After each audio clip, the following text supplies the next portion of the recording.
É uma história, por um lado, banal, de uma infância muito feliz, muito confortável, numa cidade muito especial em Portugal, que é a cidade de Setúbal. É tirada da casa dos meus pais, que ficava num 7º andar, e na altura Setúbal tinha muito poucos prédios altos. Setúbal era uma combinação, no final dos anos 70, princípios dos anos 80, uma combinação muito peculiar, enfim, que partilha com outras cidades do país, ou que partilhava com outras cidades do país, que era uma combinação de cintura industrial com um ambiente muito rural, de quintas, de laranjeiras e tudo mais.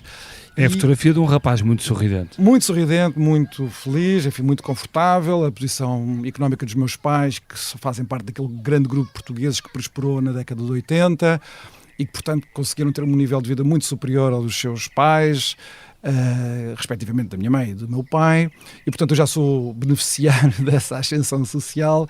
E é uma fotografia tirada de um 7º andar, e na altura dizia eu, Setúbal não tinha prédios muito elevados, portanto da minha casa eu sempre pude ver não só a vastidão e a beleza da cidade de Setúbal, desde o rio, a serra, até o Castelo de Palmela, como depois o crescimento da própria cidade, que foi tapando depois a vista. E portanto as árvores que se vêem no fundo é do Parque do Bonfim, para quem conhece a cidade de Setúbal. Eu sou um rapazola do bairro Salgado, o bairro onde eu nasci e cresci, até aos meus 23, 24 anos, quando me vim embora. É um dos comentadores políticos mais combativos da atualidade. Miguel Morgado, atualmente no programa Linhas Vermelhas da SIC Notícias, é doutorado em Ciência Política, mestre em Ciência Política e licenciado em Economia. Entre 2011 e 2015 foi assessor político do primeiro-ministro Passos Coelho e na legislatura seguinte, no tempo da geringonça, foi deputado.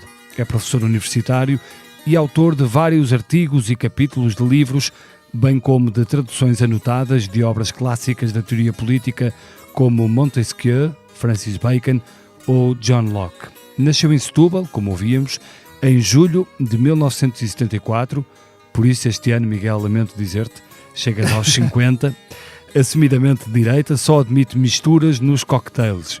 É um fã da mixologia, mas um crítico feroz de alguns movimentos sociais, como a cultura do cancelamento, nas suas palavras, um cancro que mina a vitalidade da cultura. Eu sou o Bernardo Ferrão, nasci no Porto em 1976 e este é o Geração 70, um podcast com os protagonistas de hoje que nasceram naquela década e como as suas vidas foram sendo moldadas por um país que tanto prometeu. Sejam bem-vindos.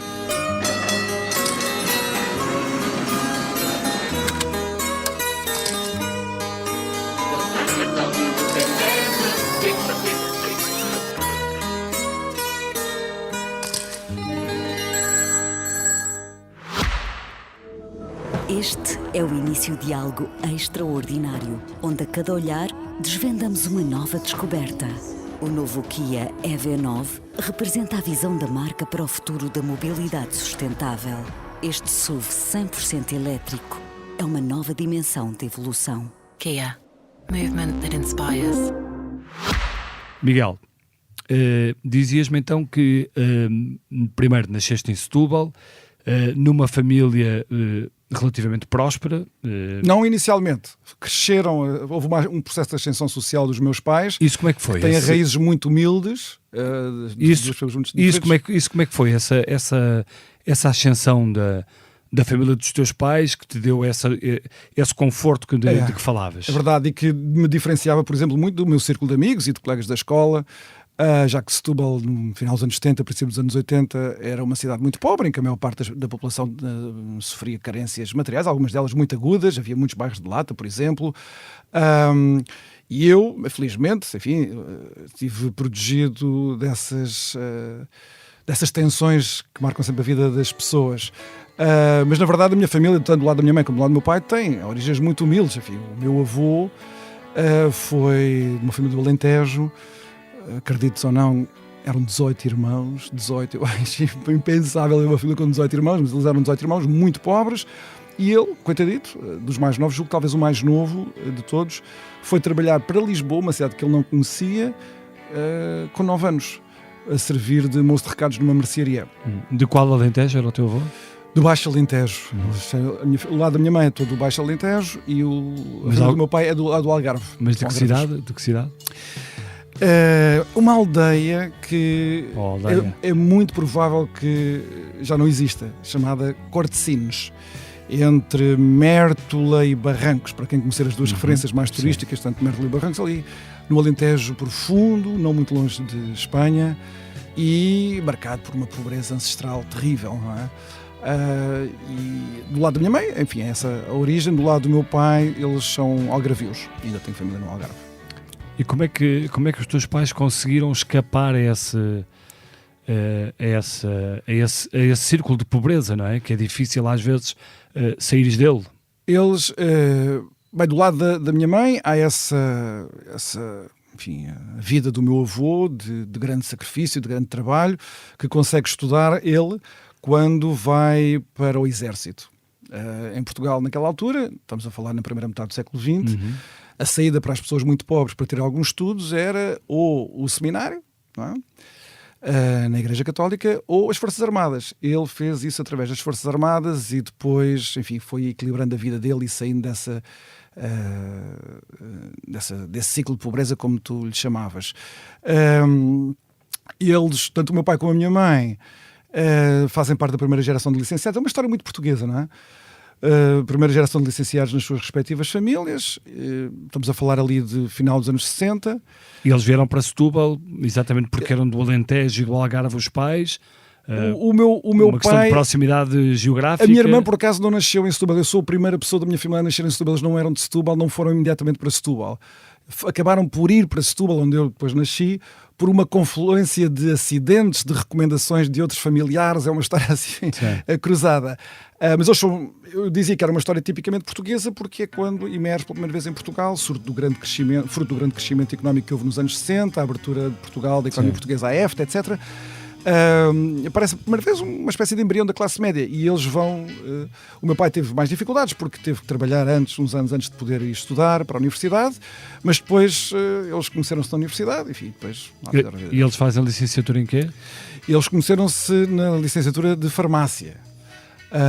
Portanto, são ambos farmacêuticos? Ou Foram. Estão vivos os teus pais? Estão, graças a Deus, ainda estão vivos. E rijo. Portanto, tiveram uma farmácia ou não chegaram até? Não, trabalharam... Porque na altura quem tinha farmácias era... É verdade, não tinham farmácias, mas eles... Era sinal de fortuna, não é? Ter uma farmácia nos anos 90... Ou antes disso, quer dizer, eles começaram antes. a trabalhar muito antes disso. Começaram a trabalhar ali em meados dos anos 70. No fundo, ali, por volta do 25 de Abril, logo a seguir... como na altura não havia a diferenciação que existe hoje nos cursos universitários, farmácia dava para um conjunto de saídas profissionais, digamos assim, e eles seguiram, na verdade, foi análises clínicas, nem sequer foi para, não estudaram para ser farmacêuticos. Mas o meu pai, como eu estava a dizer, ele tem que trabalhar primeiro para ter meios para depois estar ali a estudar, e foi marinheiro durante uns anos. Talvez o meu amor ao mar tenha vindo do meu pai, que, como todos os marinheiros, ficam sempre apaixonados pelo mar até morrer. E ele não me contou várias histórias. Naufragou no Mar do Norte, a fazer um carregamento de cortiça. Mas para mim aquilo que mais me surpreendia quando eu me contava as histórias quando eu era miúdo, era que ele tinha sido o piloto de grandes petroleiros. Portugal na altura tinha grandes petroleiros, navios com 200, 300 metros de comprimento, navios impressionantes, que iam ao Kuwait, ao Dubai, imagina, nos anos 60, em que não havia lá nada, era deserto, só as condutas do gás e do petróleo, para vir buscar petróleo para Portugal. E claro, para o Império Colonial, porque nessa altura havia guerra colonial e, portanto, também havia o abastecimento a Angola, Moçambique, Guiné, Cabo Verde. E, portanto, eu acho que herdei o amor do mar daquela costela marinheira do meu pai. Tu nasces no ano exatamente da Revolução de Abril, de 74. Isso. Nasces pouquíssimos meses depois. A tua vida, os primeiros anos da tua vida, são muito marcados por essa Revolução de Abril. Lembras-te disso? Da Revolução não lembro. Não, mas tu te lembras desses anos seguintes. Sim, isso que marca é que te lembras de... ou que marca é que te deixou? É inesquecível. Eu acho que as pessoas agora, mais novas, não têm a noção do que era a politização do país até meados dos anos 80. No fundo foi o grande sucesso dos governos de Cavaco Silva. Que Hoje vivemos uma fase igualmente muito politizada. Eu também. diria que não há comparação. Não? Setúbal era uma cidade que não havia parede que não estivesse grafitada com mensagens políticas de um extremismo político atroz. Por exemplo, em frente ao prédio dos meus pais, durante 20 anos teve lá um grafite, nunca me hei de esquecer, que dizia Mário Soares fuzilado já. Isto a propósito de uma conversa que eu tive no Linhas Vermelhas sobre Mário Soares e o Partido Comunista. Enfim, não foram as pessoas do PPD que escreveram aquele grafite, como devem imaginar. Setúbal foi, usando a expressão dos comunistas franceses que vieram na altura, com o Sartre e tudo, Setúbal foi a capital da Revolução Vermelha. Pois. É? Até tinha o célebre Bispo Vermelho, não é? Exato, Dom Manuel Martins, que eu conheci e com quem conversei e que disse uma coisa uma vez que fazia jus a essa reputação de Bispo Vermelho. Ele uma vez disse-me, e ele já morreu, e era evidente que eu não me ia trair agora a memória dele dizendo coisas falsas, não é? Ele disse-me, aquilo que divide cristãos de comunistas não era Marx, era Lenin.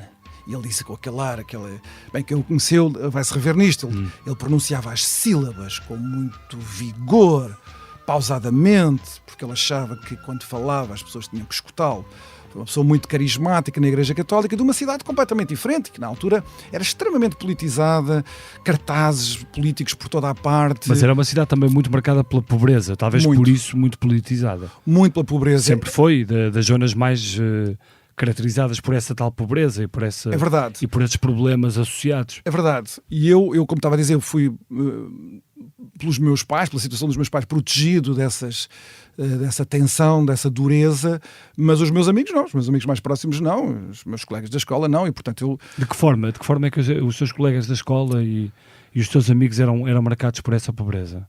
Bem, desde logo pela esqualidez das casas onde alguns viviam, da impossibilidade que eles tinham de adquirir, fosse o que fosse, de bens que hoje toda a gente considera banais. É preciso não esquecer que Portugal na altura não tinha um regime de livre importação com os produtos baratos, roupa, eletrónicos, coisas dessas. Na altura em Portugal dos anos 80 não existia, não havia bananas no supermercado, quanto mais jogos eletrónicos ou ténis Nike. Eu lembro na altura, em Setúbal, quando eu andava já no 5º ou no 6º ano, um dos meu grupo, cujo pai não era português e portanto andava muito pelo estrangeiro, oferece-lhe umas botas Nike.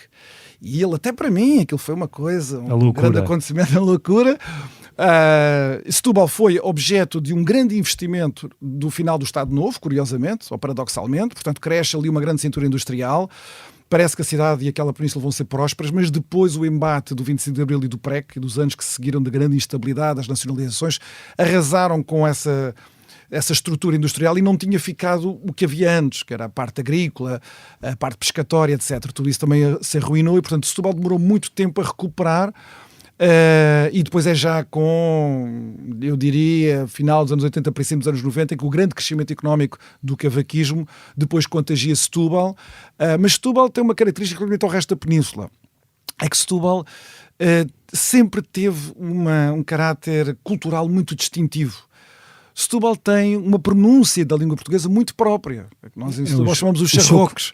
Os charroques. E também há o choco ferrito. Pronto, disso são os lisboetas a tentar aplicar o charroque. Eu não sou lisboeta, portanto não escusas de me colar esse rótulo, mas sempre ouvi falar do choco ferrito, que é muito bom, por sinal. Mas o choco ferrito já é uma expressão que denota mesmo, digamos assim, a betada lisboeta a falar de Setúbal, porque no meu tempo não era choco ferrito que se dizia, então, era o carrapau e a sardinha, que é uma coisa um bocadinho mais arcaica. E como é que tu escapaste a essa pronúncia? Eu escapei, alguns dos meus amigos não, tenho amigos que, enfim, têm ainda essa pronúncia bastante vincada. Eu escapei, enfim, não sei explicar muito bem porquê. Porque também vieste para a Betalhada de Lisboa? Eu só vim para a Betalhada de Lisboa já muito mais tarde. Nós apanhamos estas coisas na infância. E eu aí presumo que talvez o facto dos meus pais serem estrangeiros na cidade... o meu pai e a família do meu pai, por exemplo, tem um sotaque algarvio que se denota. A minha mãe, enfim, um sotaque mais ou menos neutro. Portanto, eu acho que o facto de eles não serem de Setúbal fez-me crescer numa casa onde não havia charroques, para falar como os setubalenses falam. E como é que foi crescer nessa casa de que falavas há pouco? Como é que era a vida na tua casa? Portanto, tu dizias-me que não faltava nada. Sim. Portanto, que os teus pais tinham alguma folga. Sim. Os seus pais, portanto, trabalhavam em análises clínicas. Como é que era essa vida? Vocês iam de férias para onde?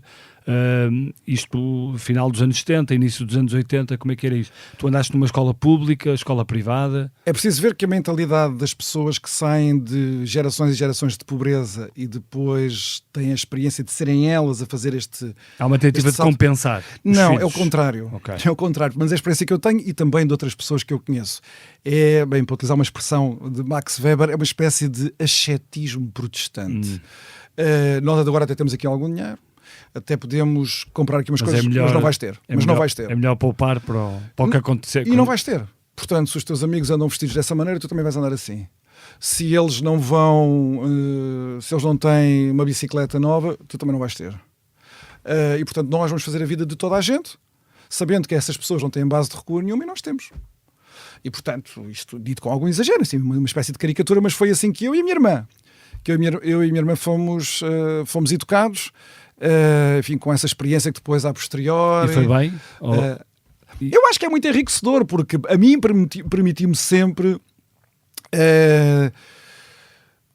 estar familiarizado, sentir-me à vontade em todos os meios sociais. Já quando eu tinha 20 ou 30 anos, os meus amigos é que me diziam muito isso, como é que nós andávamos ali na Bela Vista, no bairro Azul, que é, enfim, um bairro mais complicado, e pronto, e eu estava ali com eles e não tinha problema nenhum. São bairros muito complicados, não é? Muito complicados. Já era hoje na em dia altura de criminalidade, alguma dela bastante grave. Já na altura era assim, Mas tu lembras disso? Absolutamente. Então, nós muitas vezes, quando nós jogávamos no Vitória de Setúbal não tinha instalações para nós treinarmos todos e, portanto, dispersava os treinos da formação pela cidade e, portanto, às vezes íamos treinar para a Bela Vista. Eu lembro-me, coisas impensáveis que também era uma beleza de viver em Setúbal naquela época, que era, apesar disto tudo, eu e os meus amigos, desde muito cedo, com 11, 12, 13, 14 anos, estávamos na rua à noite e podíamos estar na rua à noite, enfim, se não tivéssemos aulas, evidentemente, no verão, sobretudo, e podíamos e não havia, correr a cidade toda. E não havia perigos? Armas, drogas? Esses perigos havia, mas era como se nós fizéssemos parte da mesma equação. E, portanto, as coisas todas existiam ao nosso lado. Claro, nós também apanhávamos às vezes de grupos, grandes tareias, também apanhei. Também apanhei a experiência de ir para sítios onde não devíamos ter ido, daquelas rixas de rua, entre bairros, em Setúbal havia muito. Isso havia, e nós apanhámos às vezes grandes sustos, e às vezes quando estou com os amigos meus de adolescência, a gente ainda se lembra dos sustos que apanhámos e das figuras que fizemos, outras vezes tivemos que fugir a correr. Quando tu olhas hoje para essa realidade e tentas encaixar aí o conceito do elevador social de que tanto se fala, é difícil pensar que esse elevador social pode funcionar nessas comunidades? Mas é nestas comunidades que o elevador social pode salvar mais pessoas. E tem conseguido? Foi essa a grande promessa do país a partir do momento em que, enfim, para as pessoas que não gostam de Cavaco Silva, vamos dizer que foi a entrada na CEE, na Comunidade Económica Europeia. Para as pessoas que gostam mais de Cavaco Silva, os governos de Cavaco Silva, é a grande promessa que é dizer para todas as comunidades no país, e não só para meia dúzia de privilegiados, vai haver aqui crescimento económico que vai aumentar as possibilidades de vida de toda a gente. E, de facto, nós temos ali 7, 8 anos de grande crescimento económico, crescimento dos salários, do estabelecimento do Estado Social, uma coisa muito importante, as estruturas a que as pessoas têm acesso, a quantidade de escolas que foram construídas ali na minha cidade, por exemplo, dos centros de saúde, essas coisas todas. E depois há um momento de grande desilusão, acho eu, coletiva, que é nós pensarmos que aquilo ia durar para sempre, nos anos 90, que no fundo era uma questão de ritmo. Ou crescíamos um bocadinho mais depressa, um bocadinho mais devagar, mas que na verdade nós podíamos deixar para trás todas aquelas angústias económicas, materiais que tinham marcado a nossa vida desde sempre e depois nos anos 70 e nos anos 80. E depois há aquela grande estagnação que começa no final dos anos 90 e a grande medida vem até hoje, que é uma espécie de grande desilusão para as pessoas da minha geração que pensaram que eram demasiado novas para conhecer a pobreza do Estado Novo e a estagnação e os problemas do PREC. Portanto, cresceram com o país a crescer, e quando tu cresces com o país a crescer, achas que aquilo é uma espécie de mecanismo automático, como a chuva que cai no inverno, claro. Não é? E depois, quando nós acabamos o curso, estamos prontos para sermos nós a gozar dos benefícios do crescimento, o país estagna. E aquele fenómeno, eu, por exemplo, do lado da minha mãe, do lado do meu pai, tudo família de emigrantes, não é? Nos anos 50, anos 60, toda a gente saiu, gente pobre, não é? Para todo lado. América Latina, Brasil, França, Argentina, Austrália, África do Sul, foram para todo lado, como muitos portugueses foram. E depois, nos anos 80, nos tais anos de prosperidade, final dos anos 80, nós vemos-los a regressar, alguns, e os outros que não regressar, enfim, com um bocadinho de inveja de nós que não, afinal não partimos, afinal até nos chafámos cá. E depois, quando vem esta grande estagnação, começamos a ver o processo todo ao contrário, que é o impulso, outra vez, das pessoas saírem. E, portanto, muitos amigos meus, de Setúbal também, nessa altura começam a sair e a emigrar para muitos sítios, para o Luxemburgo, para Toronto, para o Canadá, para onde eu fui também, onde eu vivi também 6 meses, mas eu como imigrante muito privilegiado, sim, era mas professor aí foste como universitário. convidado, Sim, não estou a queixar. Mas conheci lá a comunidade portuguesa, que era, já na altura, em 2008, era gigante. E essa estagnação tu atribuis só ao facto do poder ter passado para as mãos dos socialistas? Não, reparem, nunca podia ser só essa causa. É que isso é muito redutor, não é? Não podia ser só essa a causa. Acho que o problema é este. Em retrospectiva, acho que pode haver um consenso quanto a isto. Há uma espécie de regime económico que muda em Portugal com a adesão de Portugal à União Monetária. Isso fica decidido no Tratado de Maastricht em 92 e depois começam os preparativos todos, não é? E é o grande consenso entre PS e PSD dos anos 90, é que Portugal tem que estar na linha da frente, no primeiro pelotão da adesão ao euro. Houve, no entanto, uma inconsciência, e aí sim, aí a responsabilidade é socialista, não só por terem sido eles a governar, mas porque também traduz a própria lógica de governação de Guterres em diante, até aos nossos dias, com Costa acho que foi igual, que era, em vez de preparar o país, reformar as suas estruturas para ajustar a essa grande transformação, era basicamente fingir que não se passava nada. O primeiro impacto da adesão ao euro, pelo contrário, é muito benevolente para a prática da governação, as taxas de juros caem a pique, portanto Guterres e o PS podem gastar o dinheiro que querem com os mesmos custos financeiros, digamos assim. Portanto, há um incentivo para se reformar estas estruturas das instituições económicas e não económicas desaparece, e o que há é a sua substituição por um partido que quer colonizar o Estado e a sociedade. E esse projeto do PS nunca mais abandonou o PS. Portanto, nessa medida, há uma responsabilidade política que é do PS, que é indesmentível. Não quer dizer que o meu partido, o PSD, não tivesse cometido exatamente o mesmo erro se lá tivesse. Mas as coisas são o que são. Não era o PSD que lá estava, perdeu as eleições em 95, foi o PS e ficou lá há muitos anos. Agora, é de facto esta grande transformação... Houve um governo, entretanto, do PSD, do Durão Barroso, durou pouco tempo, é verdade, mas... poderia ter tido essa oportunidade ou poderia ter feito algo para mudar, não é? Pois é um governo que aparece já num momento de desespero, quando Guterres se vai embora, porque considera que já não tem condições para governar, a situação das finanças públicas agora já é de pré-calamidade, portanto é um governo que tem que imediatamente praticar um esforço de reajustamento financeiro, que se convencionou chamar depois a austeridade, e depois teve um Presidente da República que fez um golpe contra esse governo. O governo tinha maioria absoluta, PSD e CDS, indiscutível, não houve nenhuma deserção de nenhum deputado, e, portanto, a República Jorge Sampaio decidiu acabar com aquele governo para dar lugar a uma maioria absoluta do Partido Socialista, que depois nos conduziria, aí sim, a uma situação de calamidade financeira pura e dura, com a Troika e com essa história toda que nós sabemos.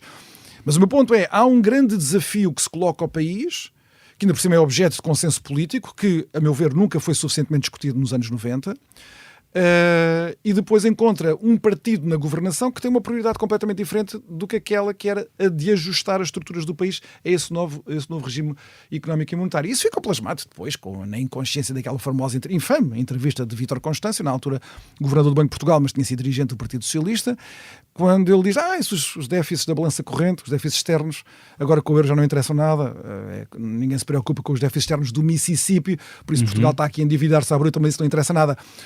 Isso foi um reflexo da inconsciência que inundou as elites do Partido Socialista e que se combinaram para dizer, já não tem que se preocupar com isso, então vamos nos preocupar em dominar o país, em colonizar o país. Mas não havia também um certo conforto que vinha da Europa de poder fazer, de poder estar à vontade, havia dinheiro, e isso não fez relaxar também o poder nacional? Absolutamente, as responsabilidades europeias aqui são imensas, isso valeu para nós e valeu para a Grécia. Acho que na Grécia isso ainda se coloca mais, quer dizer, no caso português, a nossa imputação de responsabilidades partilhadas à Europa é menor do que no caso grego. No caso grego, é mesmo os europeus, as autoridades europeias, a fecharem os olhos a todo o tipo de tropelias que os governos gregos faziam, simplesmente para poderem dizer que estava tudo a bordo e era tudo um grande sucesso. E, na verdade, vamos lá ver uma coisa, tudo correu muito bem até 2009, 2010. O euro foi um sucesso inicialmente, não exatamente para Portugal nem para a Grécia, mas depois aquilo só desaba verdadeiramente em 2010, quando já está tudo, enfim, essas estruturas Na Europa mediterrânica, a Itália também, é preciso falar aqui da Itália, Claro. já não aguentam mais e, portanto, há uma espécie de estouro que já vem na ressaca da própria crise financeira internacional. Agora, Portugal teria de ter-se preparado para essa transformação. Essa preparação seria sempre difícil, mas ela nem sequer foi tentada e, pelo contrário, deu, como tu próprio dizias, quer dizer, uma espécie de conforto aos governos, naquele caso socialistas, para dizer, não, vocês podem se dedicar a outra coisa. Podem se dedicar, neste caso, a dominar um país inteiro. Que, aliás, esse era um dos argumentos de José Sócrates. Quando começou a crise, José Sócrates usava um dos argumentos, era que a Europa lhe tinha dado carta branca para investir sem nunca questionar muito. Mas depois inverteu a ideia a meio caminho. Ali, o problema da estruturação do euro foi que, por um lado, os alemães quiseram que o euro fosse uma moeda à sua imagem e semelhança, à imagem e semelhança do marco alemão, e que depois houvesse uma espécie de mecanismos que funcionariam automaticamente para manter toda a gente na linha. E os próprios alemães fecharam os olhos, mesmo quando se estava a perceber que esses mecanismos não mantinham os países na linha. Quando já estava tudo numa espécie de estado de pré-emergência, há um conjunto de mensagens contraditórias. Nós nem sequer fomos os principais prejudicados. Eu lembro perfeitamente dessas tiradas de José Sócrates, e foram ditas de má fé até. Sim. Porque a documentação que sai do Conselho Europeu é dizer os países que agora estão a enfrentar uma situação recessiva, se as suas finanças públicas o permitirem, devem investir. José Sócrates é que aproveitou aquilo para ser um passaporte para ele, que vinha de umas eleições, ele não tinha tido maioria absoluta e estava sem maioria no Parlamento e, portanto, ele queria aumentar a popularidade do governo, como fez em 2010. Mas depois, quando o desastre veio, aí sim, toda a gente se compreendeu as fragilidades deste arranjo da moeda única e de como os europeus, certamente, e Portugal não tinha feito o seu trabalho de casa. Certo. Depois tentar fazer o trabalho de casa no meio da tempestade é muito mais difícil. Miguel, nessa altura aceitas o convite de Pedro Passos Coelho para integrar o gabinete do então Primeiro-Ministro. Já estavas em Lisboa há algum tempo. Sim, sim. Como é que foi essa tua vinda para Lisboa? Bem, na verdade foi a minha namorada de então, que agora é a minha mulher, que tinha começado a trabalhar e que não aguentava os horários terríveis que tinha naquele segundo ano de experiência profissional, e combinar isso com viagens para Setúbal, ir e vir.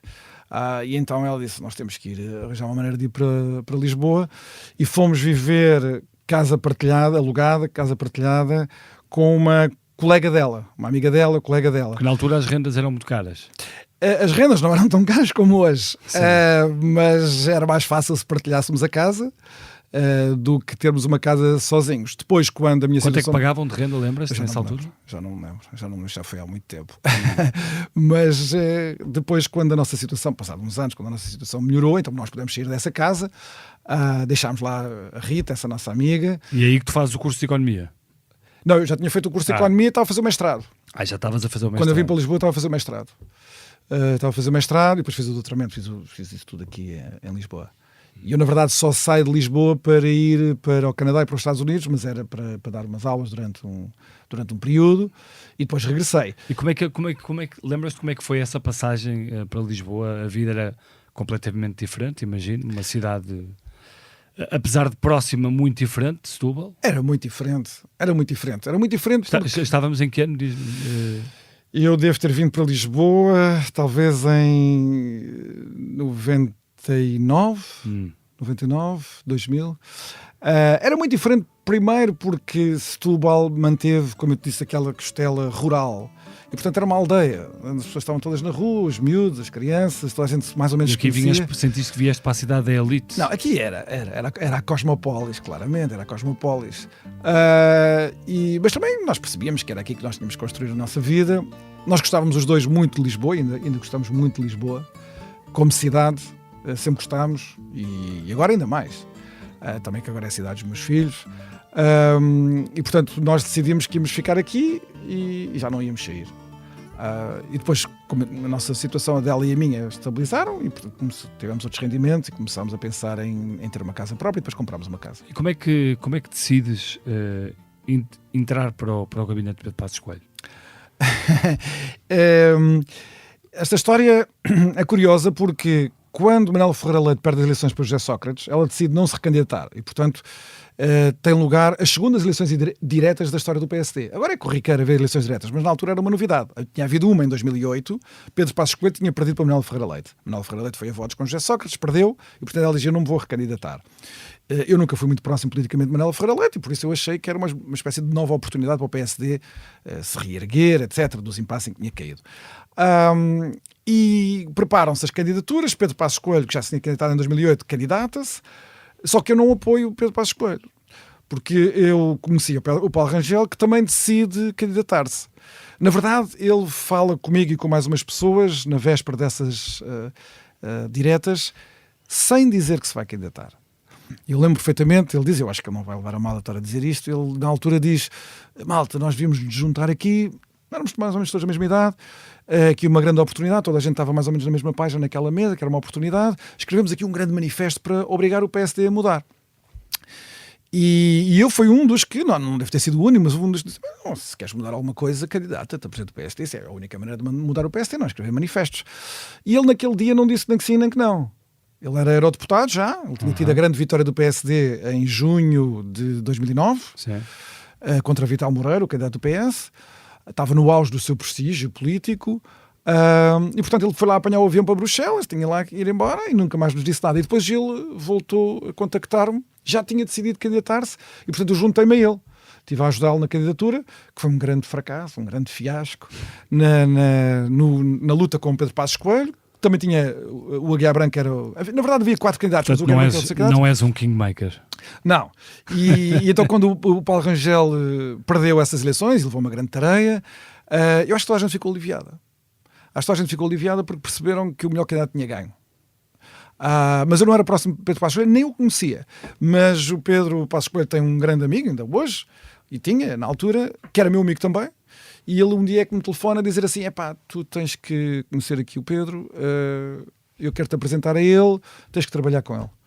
E foi graças a ele, que é esse nosso amigo comum, que depois, a partir de 2010, começámos a trabalhar juntos. Ele era líder da oposição na altura, um ano difícil, onde se colocavam ao PSD desafios que se estão a colocar agora, bem ao partido da oposição, viabiliza o orçamento de José Sócrates para 2011, sim ou não? Há aquela célebre declaração de Pedro Passos Coelho a pedir desculpa aos portugueses pelo aumento de impostos. Exatamente. Isso é logo quando a Grécia cai em maio de 2010, portanto é um ano de grande tensão. Depois há a discussão sobre o orçamento para 2011, que já contempla cortes. Foi muito discutido também na campanha eleitoral, cortes nos funcionários públicos, previsão dos cortes nas pensões, essas coisas todas, cortes nos apoios sociais. Portanto, é um tempo muito duro, só que eu recebo um convite no final de 2011 do então Presidente Cavaco Silva para me juntar à equipa dele para preparar a recandidatura, porque vai haver eleições presidenciais em janeiro de 2011. Eu, na altura, falei com o Pedro Passos Coelho e disse, tenho este convite, que é preciso aqui dar uma ajuda, há aqui pessoas que estão a fazer muita pressão, pessoas à volta de Cavaco Silva. Eu acho que ele também não se importa se eu disser quem eram as pessoas, era o Sandro Relvas, que é muito meu amigo, o João Lumbantunes, entretanto falecido, que era uma pessoa muito influente junto de Cavaco Silva e um homem de grande sensatez, com quem eu me dava muito bem. E portanto conseguiste conciliar? Não, saí de um para o outro. Okay. Só que o outro era uma missão de curto prazo. Não é? E depois quando vieram as eleições presidenciais, umas semanas depois, enfim, Pedro Passos Coelho contactou-me outra vez e a partir daí trabalhámos e já não nos desligámos mais durante muito tempo. E o que é que guardas desses anos, de forma resumida, da governação de Pedro Passos Coelho? De quem está dentro no gabinete daqueles anos de Brasa, que foi tudo muito, muito intenso e com grande sacrifício para os portugueses. Achas que se foi longe demais em alguns momentos? Eu acho que erros cometidos houve vários. Eu assumi o compromisso, já que eu tenho, enfim, estive por dentro daquelas decisões também. Eu assumi sempre o compromisso de não falar dos erros que eu considero que foram cometidos por aquele governo, por solidariedade com o Pedro Passos Coelho. Estou sempre quanto isso. Nunca falei quais foram as minhas divergências que eu tive com ele na altura. Não interessa. Não falarei. Mas tiveste divergências? Tive algumas, claro, como ele também teve comigo, quando eu dizia coisas que ele discordava. Nós sempre tivemos uma relação muito aberta. É excelente trabalhar com ele, porque a relação de confiança é total e, portanto, a linguagem que se usa, o tipo de ideias que podemos testar, experimentar, criticar, com ele foi sempre total. Ele nunca me impôs nenhum tipo de inibição a que, por ele ser Primeiro-Ministro, eu não podia falar com ele de certa maneira, ou não podia criticá-lo, ou não podia fazer isto. Mas o que é que guardas desses tempos? Eu acho que tu disseste uma coisa que, para quem está dentro, claro, para a população em geral, cada português sabe e tem a memória do que é que foram, anos muito duros, muito difíceis, que felizmente produziram um resultado. As pessoas também não se podem esquecer disso. E o resultado é duplo. Primeiro, o primeiro objetivo, que as pessoas já não se esquecem, já não se lembram, o primeiro objetivo era evitar que nós fizéssemos o caminho da Grécia. Porque o caminho da Grécia foi muito mais duro. Muitíssimo mais duro. E nós conseguimos evitar aquilo que toda a gente em 2011 vaticinava, era que Portugal era a nova Grécia. E nós não fomos a nova Grécia. E tivemos condições de recuperar até muito mais depressa. Não caímos tão fundo como a Grécia e tivemos condições para recuperar muito mais depressa, como recuperámos mais depressa do que a Grécia. E depois o segundo era, isto é muito importante, e é o cerne do discurso de Pedro Passos Coelho em 2014, quando ele finalmente acaba o programa de assistência e manda a Troika embora, que faz um discurso ao país, não é? Sim. Era conseguir preservar as nossas instituições democráticas, públicas, do nosso Estado de Direito, do nosso Estado Social, intactas. Porque o impacto que aquela crise financeira teve em Portugal e noutros países podia ter produzido perversões terríveis no nosso sistema político, nas nossas instituições. Eu dou um exemplo. Na Grécia, as pessoas falam muito dos partidos nazis estão a aparecer. Eu conheci um partido nazi nestes últimos 15 anos. Nazi mesmo. Não é figurativamente, como nós aqui dizemos que tudo é fascista, que nós não gostamos é fascista. Não, partido nazi. Era a Aurora Dourada. A Aurora Dourada era um partido nazi, mas sem contemplações. E esse partido foi um produto, chegou a ter, para as pessoas que não se lembram, chegou a ter 8% nas eleições, com um grupo parlamentar grande de criminosos, pessoas com cadastro criminal e que cometiam crimes. E que algumas delas já foram julgadas, o partido teve que ser extinto em resultado da sua atividade criminosa. Portanto, estamos a falar mesmo de uma aberração, de um abscesso no sistema democrático. A Grécia, que tem uma história da democracia tão parecida com a nossa, também faz uma transição para a democracia nos anos 70, liberta-se de uma ditadura militar como nós. E, portanto, o propósito era nós conseguirmos produzir uma política de moderação e de proteção dessas instituições. As pessoas às vezes dão de barato. Ainda assim com um país para trás que fica de rastros, muito fragilizado. Claro, mas isso muita coisa, de uma bancarrota dos muita efeitos coisa económicos, privatizada, não é? Mas esse é o lado bom, eu acho que isso foi o lado bom, como agora as pessoas criticarem a privatização do CTT. Se há coisa que se devia cumprimentar o governo de Pedro Passos Coelho foi ter privatizado o CTT. O PSD com uma ferida aberta com os pensionistas, que ainda hoje Luís Montenegro está a tentar sarar. Mas repara, Bernardo, um dos meus objetivos também era garantir que não acontecia ao PSD aquilo que aconteceu a partidos que tiveram de executar programas de assistência. O PSD está hoje no poder porque ganhou eleições. Ganhou até gente, mas ganhou. Bem, o PASOK, que teve que começar a executar o programa de assistência na Grécia, foi extinto, não foi extinto, mas desapareceu, teve que mudar de nome e agora, mesmo com o nome mudado, depois de muitas confusões, vale 10% nos votos.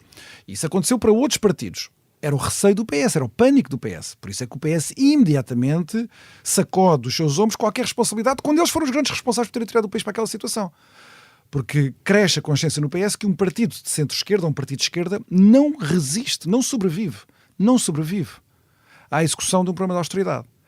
O PSD sobreviveu, mas não sem feridas. Claro, não sem feridas. E hoje essas feridas estão à vista ainda? Bem, os resultados eleitorais ainda os expressam. Quer dizer, o que é que aguentou o apoio do Partido Socialista nestas eleições quando, demonstrativamente, António Costa tornou-se um primeiro-ministro muito impopular e com um governo muito impopular? O que suportou uma queda muito maior... António Costa muito popular... Impopular, muito impopular. É o que as sondagens dizem. O governo de António Costa tinha taxas de aprovações baixíssimas nas vésperas destas eleições. E por razões que nós percebemos. Ainda assim, provavelmente António Costa, se tivesse ido a estas eleições, talvez ganhasse. Nós não fazemos ideia. Nós não fazemos a mínima ideia. Eu acho que as pessoas votaram muito, as pessoas que votaram contra... Era uma pergunta. Contra as pessoas que votaram em partidos contra o Partido Socialista votaram por causa de António Costa, não votaram por causa de Pedro Nuno Santos, acho eu, na sua grande maioria. Por isso é que os assuntos foram a saúde, a habitação, os impostos, as coisas todas. Isso é tudo responsabilidade de António Costa. As taxas de aprovação, nas sondagens, indicam e corresponderam de maneira muito semelhante à percentagem que o PS teve nos votos. Portanto, ficamos com a ideia que há ali uma correspondência daquelas duas sondagens, que elas devem estar... Uma não é uma sondagem, é os votos dos portugueses, a outra uma sondagem, elas correspondem quase exatamente. E isso é os portugueses a pronunciar-se não sobre Pedro Nuno Santos, mas sobre António Costa. Portanto, um governo muito impopular. E porquê é que não cai mais do que aqueles 28%? Embora tenha sido para para registros do Partido Socialista, um registro muito baixo. Sim, quase 500 mil de votos. Não cai mais por causa do voto dos pensionistas. E o voto dos pensionistas, em grande medida, pensionistas mais pobres, curiosamente aqueles que não foram sujeitos a cortes, porque tinham pensões demasiado baixas para isso. Por exemplo, pessoas como os meus sogros, que têm pensões muito baixas, por isso nunca foram sujeitos a cortes. Mas são pessoas que mais rapidamente assimilaram uma retórica de propaganda e muitas vezes de mentira do Partido Socialista, de difamação e de imputação de responsabilidades ao PSD por ter uma política deliberadamente antipensionistas, queriam provocar o sofrimento das pessoas. Uma demagogia sem nome, mas que é preciso reconhecer que produziu resultados. Agora, envelheceu foi a base social de apoio do Partido Socialista, a tal ponto que, agora vamos ver, à medida que as novas gerações que viraram muito à direita, abandonaram a esquerda, repare-se, é a segunda mais grave derrota da esquerda política desde o 25 de Abril, nestas eleições. A pior foi a de 87, não 87. Para o PSD, de qualquer forma, também foi um resultado muito baixo, sobretudo depois desse quadro negro que pintas da governação de António Costa. E há aqui um outro dado a acrescentar, que é o crescimento de um partido à direita da direita, o Chega, um crescimento provavelmente motivado também por esses anos de António Costa, mas também por uma ausência muito de um PSD forte, ali na liderança de Rui Rio, e depois também com o Luís Montenegro, com alguma indefinição sobre o que fazer com o Chega. Tu achas que essa indefinição durou tempo demais? Achas que o PSD devia ser mais claro relativamente ao Chega, ou estás confortável com este não é não? Eu, Bernardo Ferrão, como provavelmente te lembrarás, eu alertei o PSD a partir de 2018 muito frequentemente para a possibilidade de uma coisa destas acontecer, ainda antes do Chega existir. E a Iniciativa Liberal já existia, mas era um partido muito incipiente. Portanto, eu chamei vezes sem conta, e muitas vezes nos estúdios da SIC também, a atenção para o facto de uma estratégia como aquela que Rui Rio queria levar a cabo, que era de identificar o Partido Social Democrata não como um partido popular, mas como um partido ideologicamente identificado com uma ideia qualquer de social-democracia que ainda por cima Rui Rio identificava com o centro-esquerda, portanto em sobreposição com o Partido Socialista. Eu disse que aquilo era uma espécie de suicídio antecipado do PSD. Porquê? Os partidos de centro-direita, para serem grandes partidos nacionais, e no fundo é esta a matriz do PSD, que não esqueçamos, tem como primeiro nome o nome mais feliz de todos, que é Partido Popular Democrático, e era assim que devia ter ficado. E o que é um partido popular? Os partidos de centro-direita, quando são partidos nacionais, têm que ser partidos populares. A meu ver, e foi isto que eu expliquei em 2018 e 2019, muito antes de haver Ventura, na Assembleia da República, etc., é que estes partidos têm que ser uma grande casa, uma grande tenda, onde cabem várias famílias, não esquerdistas, evidentemente, não socialistas, na medida que os sistemas democráticos precisam de alternativas. Já existe um Partido Socialista, já existe extrema-esquerda.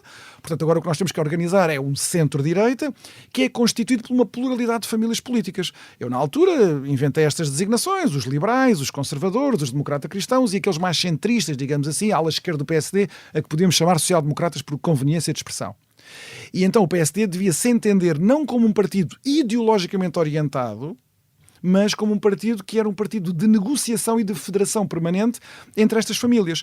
O papel do líder, eu disse isto ao Rui Rio em vários conselhos nacionais do PSD. Mas que teve esse papel durante muitos anos. O PSD foi isto. Sim. O PSD de Sá Carneiro foi isto. O PSD de Cavaco Silva foi isto. E o PSD de Pedro Passos Coelho, naqueles anos terríveis, também foi isso. Por isso é que nunca pôde... Repare-se, nós chegamos pelas vicissitudes políticas que tu conheces tão bem quanto eu. Mas chegamos a 2015 com o partido clássico de fundação da democracia do CDS à direita do PSD praticamente absorvido e assimilado pelo PSD de Pedro Passos Coelho. É verdade, em consequência do desastre político de Paulo Portas com o irrevogável, mas isso faz parte da vida política, não é? Mas o PSD, em 2015, de Pedro Passos Coelho, é essa grande tenda onde convivem, coexistem e negociam diferentes famílias políticas, às vezes com diferentes prioridades políticas. Portanto, o programa do PSD tem que ser sempre um produto de uma negociação, e claro, depois também conta o caráter do líder, as opiniões políticas do líder, que fazem inclinar mais para uma família, mais para outra. Isso não tem problema nenhum. O que tens agora é Luís Montenegro a fazer uma estratégia ao centro. Essa estratégia ao centro funciona para que o partido seja essa grande tenda? Não.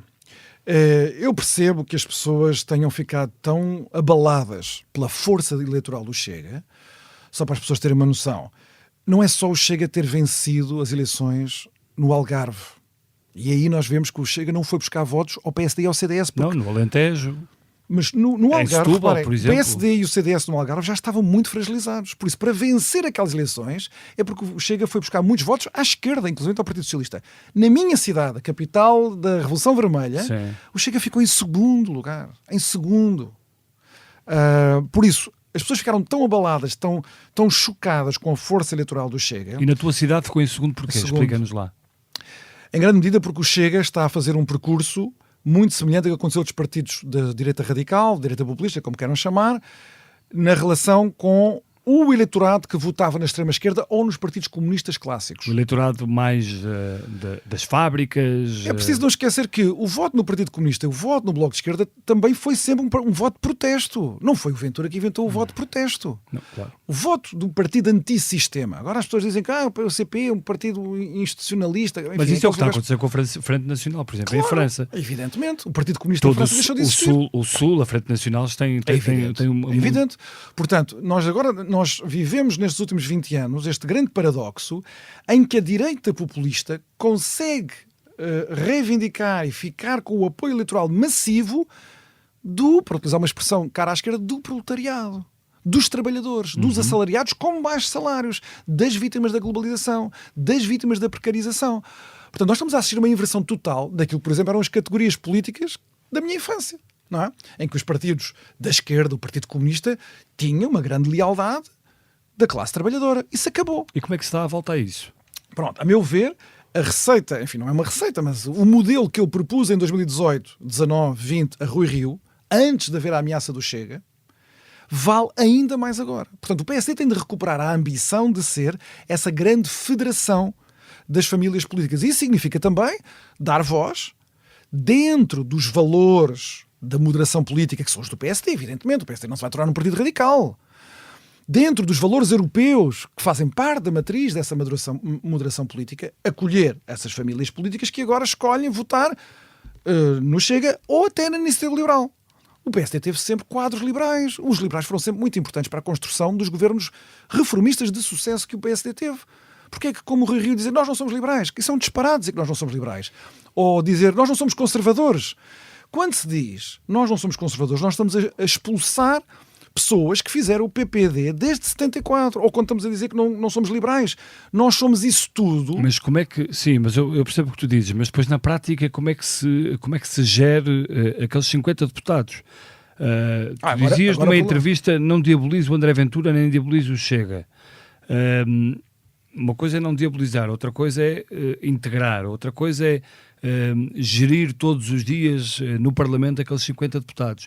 Como é que o PSD consegue fazer isso? Eu sempre fui a favor, desde o início, desde que o Luís Montenegro se tornou presidente, e disse-o várias vezes em público, eu fui a favor da estratégia das linhas vermelhas. O Chega, para mim, era muito evidente que era um partido concorrente do PSD e não aliado do PSD, como, por exemplo, o CDS se converteu, enfim, nos últimos 20 anos. Era um partido concorrente e, portanto, era uma ameaça e uma ameaça existencial ao PSD. E devia ser tratado como tal. Portanto, linhas vermelhas, mas com uma segunda parte da estratégia. E a segunda parte da estratégia é o quê? Não deixar que o Chega tenha um monopólio de questões que preocupam efetivamente os portugueses. Porque em Portugal a esquerda criou esta grande armadilha que é, não se pode falar de certos temas porque isso é pactuar com o radicalismo de direita, de André Ventura ou de outro qualquer que apareça aí no futuro. Isso é falso. Numa sociedade democrática, se nós acreditamos numa sociedade democrática, isto é, que existe um sistema representativo para representar a sociedade e não o inverso, então as questões que os portugueses, que têm os mesmos direitos que eu e que tu, Bernardo Ferrão, e vidas muito mais duras do que eu e do que tu, Bernardo Ferrão, as questões que elas levantam, os problemas que elas sofrem, eles são reais. Portanto, o sistema político ou representa esses problemas, ou então é o sistema político que está mal, os partidos que lá estão, que não estão a cumprir o seu papel. Outra coisa muito diferente é dizer que as respostas a esses problemas devem ser as respostas do extremismo político, ou da extrema-esquerda, ou da extrema-direita. Isso é que eu acho mal. Portanto, no quadro da moderação de um partido como o PSD, as questões levantadas hoje pelo Chega, ou pelo Bloco de Esquerda, ou pelo PCP, devem ter do PSD não o silêncio, Não a repressão de que esses problemas existem ou deixam de existir, mas respostas dentro do quadro dos valores europeus, dos valores democráticos, Portanto, dos valores da moderação política. não ter medo de falar nas agendas... Eu posso dar dois exemplos. Luís Montenegro, por exemplo, propôs esta questão da corrupção agora mas isso é no óbvio. seu discurso de posse. Isso é óbvio, mas deixa-me dar dois exemplos muito, muito simples, que são exemplos transeuropeus, que valem para a situação política em Portugal e para qualquer outro país, na medida em que esta situação é transversal ao continente europeu. Na altura da crise financeira, a extrema-esquerda trouxe para cima da agenda política a questão da desigualdade económica. Era ou não era verdade que havia um problema transversal às sociedades europeias ocidentais de que havia pessoas que, sem justificação social, acumulavam fortunas enquanto outros passavam carências inaceitáveis? Eu acho que esse problema era verdadeiro. Sempre achei que as respostas que o nosso Bloco de Esquerda, ou o nosso Partido Comunista, ou os partidos da extrema-esquerda na Europa tinham para oferecer era um suicídio. Portanto, isso obrigava que o PS e o PSD, os dois partidos da moderação política, produzissem as suas próprias respostas políticas para nos dirigirmos a esse problema. E não simplesmente fingir que nada disso existia. À direita, dei um exemplo à esquerda, as desigualdades económicas, dos populismos da esquerda. E o populismo de direita, que tema é que trouxe para cima da agenda política na Europa, transversalmente falando? O problema da imigração. Em Portugal ninguém quer falar de imigração porque, evidentemente, a mesma armadilha da esquerda, não se pode falar de imigração, ponto final. A imigração é um tema de debate democrático, natural, em qualquer lado. O problema é quando associas a imigração à questão da Claro, violência, mas isso vale para tudo. Ou à questão da criminalidade. Não, mas isso vale para tudo. Isso vale para a maneira como tu abordas o problema da corrupção ou o problema da saúde. Pelas sensações. Podes fazer demagogias, podes dizer mentiras ou podes dizer verdades a propósito de qualquer assunto. Não se pode dizer, como nós dissemos durante 30 anos na Europa inteira, que a imigração não era um problema. Agora, nós estamos a braços com uma ascensão terrível de partidos da direita populista que subiram graças ao silêncio, não é só dos partidos do centro-direita, dos partidos do centro-esquerda também. Porque os partidos do centro-esquerda também perdem base de apoio de pessoas que sentem que se calhar a imigração foi longe demais ou que a lei da imigração está errada. E tu achas que a imigração tem sido um problema? Na Europa é com certeza, mas isso tem intrapelos Aqui em Portugal? Portugal teve, eu digo sempre a mesma coisa sobre isto, que é, nós fomos abençoados por os nossos dois principais grupos imigrantes, com I, serem os cabo-verdianos e os brasileiros. Nem todos os países europeus tiveram a mesma sorte, quer dizer, houve países europeus que tiveram um fluxo, primeiro, muito maior, não é? De imigração, mas de povos oriundos de religiões e culturas que não se conciliam com a cultura, é preciso não esquecer, que é o substrato das nossas instituições públicas democráticas. Sim, mas hoje tens a Índia, Bangladesh... Por isso que eu estou a dizer, Portugal foi abençoado por isso, tem uma imigração ótima desse ponto de vista, cabo-verdianos e brasileiros. Qualquer país tem de zelar pelas suas fronteiras, esse é o primeiro ponto. Esta coisa de identificar que laxismo nas fronteiras é sentimento humanitário, nós estamos a ver à prova viva que isso não é assim. As fronteiras fazem parte de um Estado Nacional e das instituições democráticas de um Estado Nacional. Depois, nós temos de perceber que um voto democrático que a comunidade portuguesa faz em si mesma é da sua sobrevivência no futuro. E para isso tem que haver sempre elementos de integração dos imigrantes que cá chegam.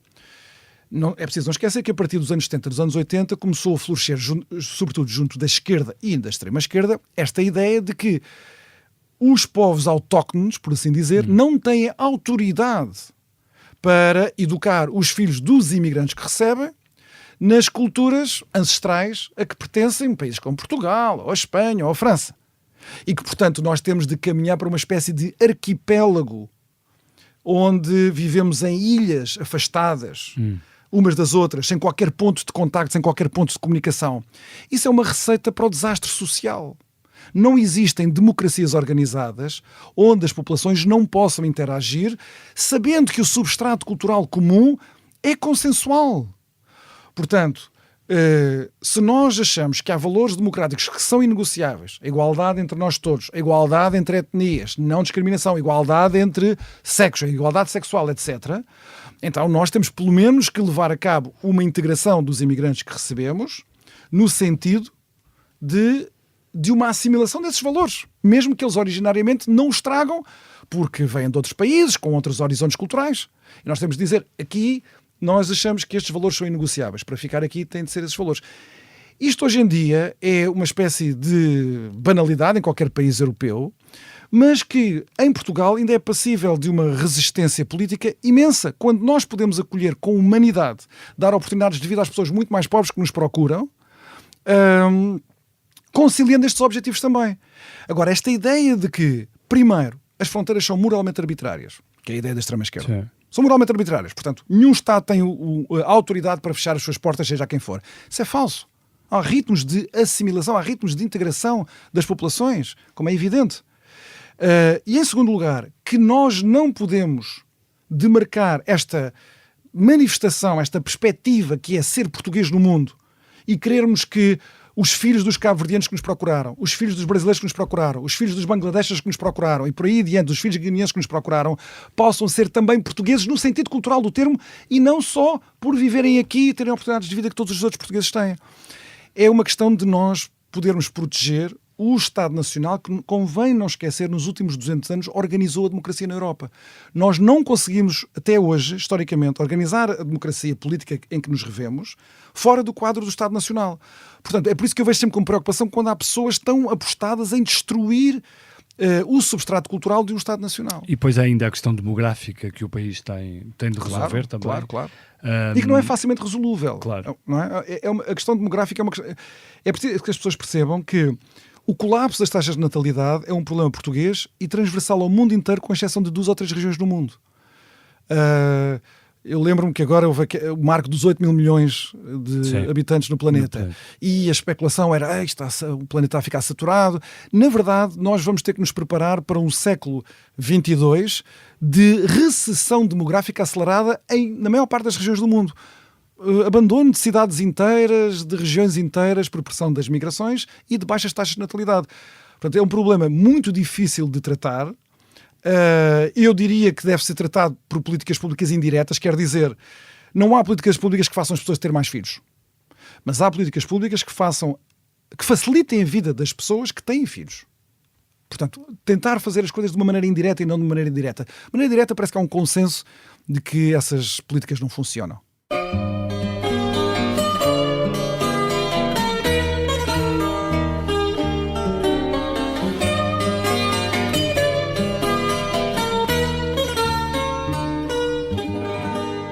Passemos então à próxima fase ou à segunda parte deste podcast, em que te peço pela tua desilusão e pela tua inspiração, e começo pela desilusão.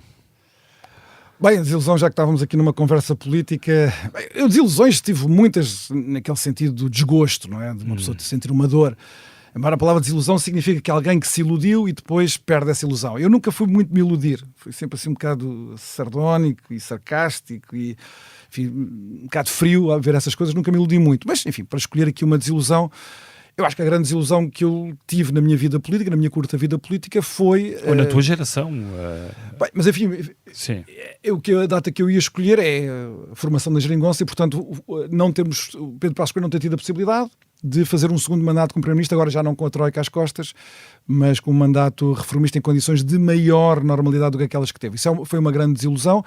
Na altura, eu tinha a certeza naquele verão que nós íamos ganhar, nós tínhamos umas sondagens que eram bastante fiáveis, nós tínhamos a certeza que íamos ganhar. O António Costa não era popular, nem o Partido Socialista, mas nenhuma nos dava, de facto, a maioria absoluta. E foi o que depois foi muito duro, foram muito duros esses tempos em que vocês acharam que iam ganhar, ganharam e depois não conseguiram governar.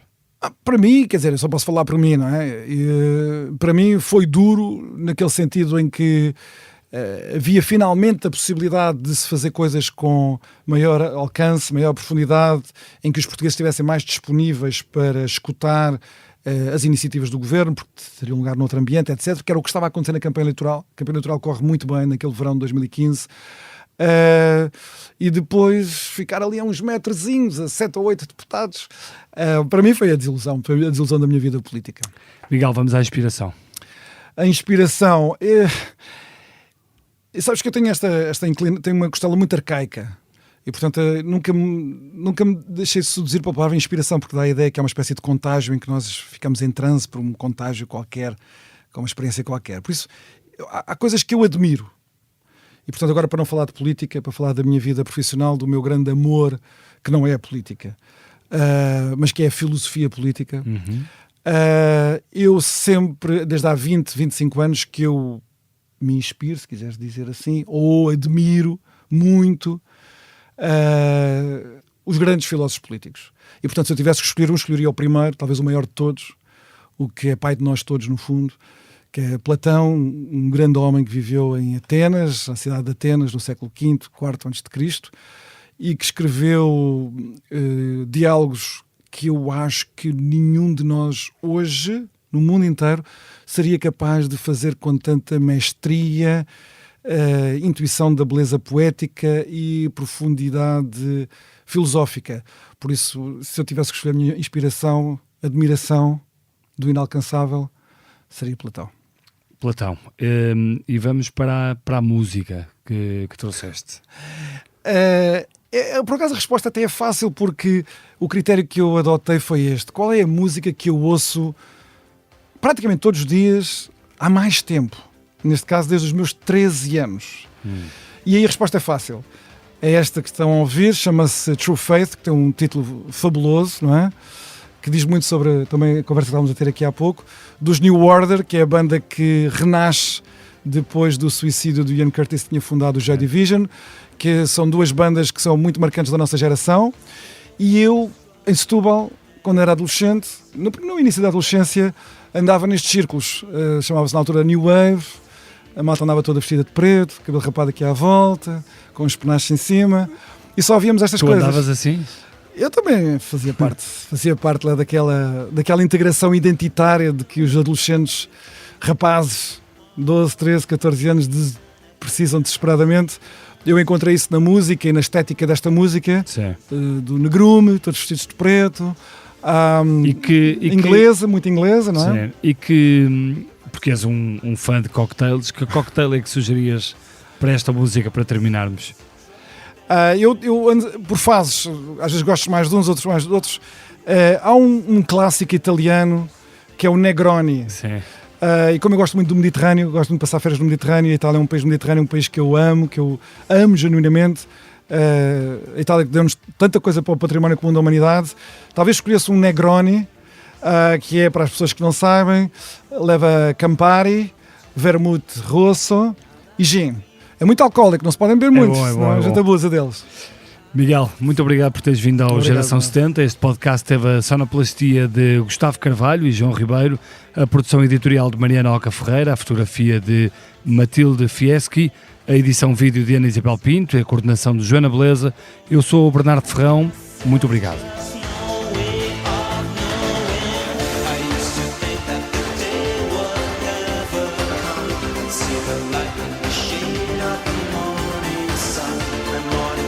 It's a drug that brings me there.